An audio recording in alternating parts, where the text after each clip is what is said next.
and a page for them to choose from. I bought a pen, a pencil, and a fork. So, you know. Where did you buy that? Yeah, and Sears. I shouldn't use Sears, they're almost going out of business. But, so they learn how to pause in lists, but you think to yourself, that's not just any pause, because what's happening here, we kind of go up,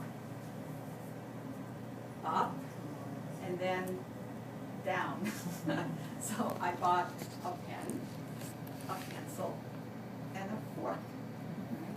Or I bought a pen and a pencil. So you can gradually build little pauses. And again, a very controlled activity. What did you buy? I bought a pen and a pencil.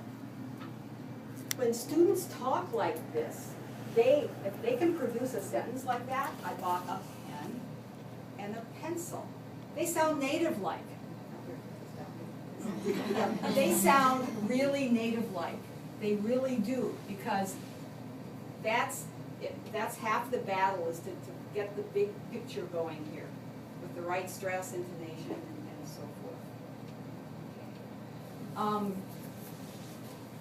And then, of course, syllable stress. But you can again be very simple here. You know, when we think about two-syllable words, the stress is more often than not on the first part of the word, in the first syllable.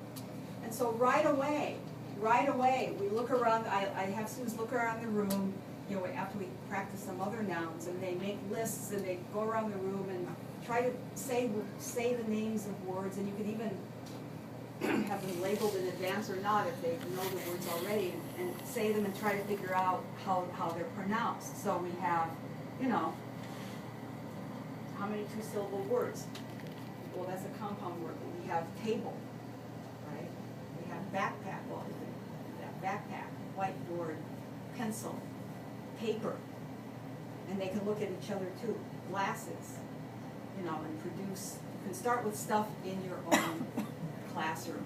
And low-level students can even make labels and underline the syllable that's stressed and put it on the different things in the classroom, right? Or do an activity like this, you know, where maybe you're saying the words and students are circling the one that's different. So you might say table, computer, paper, pencil, and they would circle computer, or they would say all of those words in groups themselves, and the students would decide among themselves which word was different, you know, depending on how many syllables you're working on. So again, you can make it easier or harder depending on, you know, the student, and start having them categorize different words in your classroom and different parts of clothing according to how many syllables they have.